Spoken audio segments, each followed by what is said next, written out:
लांजीगढ़वासी को यहाँ मोर प्रति एवं माननीय मुख्यमंत्री जो आस्था विश्वास रखिंट मो प्रति जे लांजीगढ़ आदिवासी अधिष्ठित अंचल यही अंचल विकास क्षेत्र में माननीय मुख्यमंत्री जो प्रकार पदक्षेप नहीं एवं जनसाधारण जो प्रकार सुजोग अच्छी निहाती भाव में आगामी दिन में आम विजु जनता दल रू निर्वाचित होगा संकोचिन आम निर्वाचित होगा लांजीगढ़ निर्वाचन मंडल आउ थे मत माननीय मुख्यमंत्री यही निर्वाचन मंडली विजु जनता दल प्रार्थी कर मोर तरफ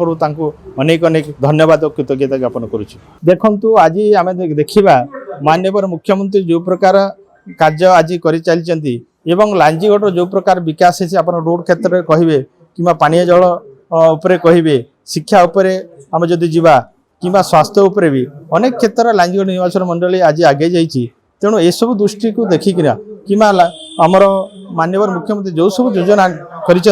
जनहितकर योजना से सब योजना नहीं आम लोकों पाखे पहुँचा तेणु आउ थे निहाती भाव में विजु जनता दल लांजीगढ़ निर्वाचन मंडल विजय हासिल कर द्विमत ना।